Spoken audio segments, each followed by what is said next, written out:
আসসালামু আলাইকুম। আমি আজকে আপনাদের দেখাবো খুবই সুস্বাদু আর মজাদার চিচিঙ্গা দিয়ে মজাদার চেপা শুটকির লাড়া। এই চিচিঙ্গা দিয়ে চেপা শুটকির লাড়াটা খেতে খুবই মজাদার আর সুস্বাদু। এখানে আমি বাজার থেকে চিচিঙ্গা কিনে এনেছি 1 কেজি। এটা দিয়েই আমি আজকে আপনাদের এই চেপা শুটকির লাড়া দেখাবো। চিচিঙ্গা দিয়ে চেপা শুটকির লাড়া যারা একবার খেয়েছেন তারা বারবারই খেতে চাইবেন। প্রথমে আমি এই চিচিঙ্গাগুলো ভালো করে কুটে নিব। এই চিচিঙ্গা চেঁচে নেওয়ার পরে ভালো করে ধুয়ে নিতে হয়, তারপরে কুটতে হয়। আর যদি কুটার পরে ধুলে এগুলো ভালো হয় না, এগুলো একদম পানি উঠে নষ্ট হয়ে যায়। সেজন্য চিচিঙ্গা সবসময় আগে ছুলানোর পরে ধুয়ে তারপরে কুটতে হয়। এখানে আমি 2টা চিচিঙ্গা নিয়েছি চেপা শুটকি দিয়ে লাড়া দেওয়ার জন্য। এই চিচিঙ্গা এই চেপা শুটকি লাড়া দেওয়ার জন্য এগুলো আমি গোল গোল করে চাক করে কেটে নিব। এখানে আমি 2টা চিচিঙ্গা কুটে নিয়েছি। এখানে আমার চিচিঙ্গা হয়েছে। এখন আমি এখানে নিব হলুদের গুঁড়া, মরিচের গুঁড়া, সজের গুঁড়া, লবণ, আর এখানে নিয়েছি চেপা শুটকি। আর নিয়েছি আপনার এখানে এই চিচিঙ্গাগুলো কুটে নিয়েছি। এখানে নিয়েছি রসুন কুচি, নিয়েছি পেঁয়াজ, নিয়েছি আর নিয়েছি আপনার কাঁচামরিচ। এই রসুনটা আমি বেটেও নিতে পারতাম, কিন্তু সবসময় বেটেই দিই। আজকে আমি কুচি করে কেটে নিয়েছি। সবগুলো উপকরণ আমি নিয়ে নিয়েছি। এখন আমি রান্না বসানোর জন্য কড়াইটা গ্যাসে বসিয়ে দিব।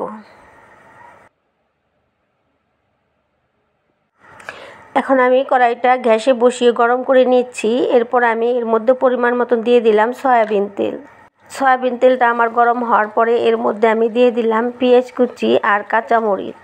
এখানে আমি সবগুলো কাঁচামরিচ আর সবগুলো পেঁয়াজ দেইনি, অল্প একটু দিয়ে একটু ভাজা করে নিচ্ছি। আমার পেঁয়াজ আর কাঁচামরিচগুলো পরিমাণ মতন গরম বা ভাজা হয়ে গেছে। এর মধ্যে আমি চেপা শুটকিগুলো প্রথমে দিয়ে দিলাম, তারপরে মরিচগুলো দিয়ে দিলাম। এখন আমি এর মধ্যে দিয়ে দিব পরিমাণ মতন পানি। এই আপনার মশলাগুলো আর চেপা শুটকিগুলো ভালো করে কষানোর জন্য আমি এর মধ্যে আরও একটু পানি দিয়ে দিব।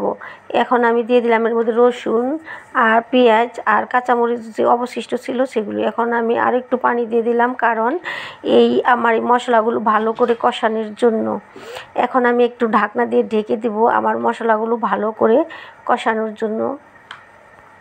এখন আমি ঢাকনাটা তুলে নিলাম।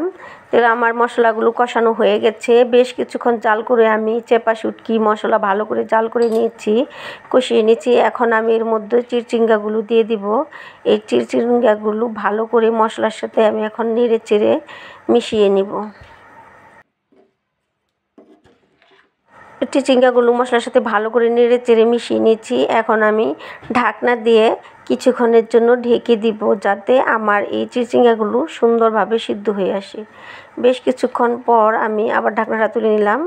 আমার এই চিচিঙ্গাগুলো বেশ কিছু সিদ্ধ হয়ে এসেছে। আরও সিদ্ধ হয়ে আসার জন্য আবারও ঢাকনা দিয়ে আবার ঢেকে দিলাম। কিছুক্ষণ পর আবার ঢাকনাটা তুলে নিলাম। আমার চিচিঙ্গাগুলো একদম সিদ্ধ হয়ে এসেছে আর প্রায় হয়ে এসেছে। আর এর মধ্যে যে পানি ছিল সেটাও প্রায় কমে এসেছে।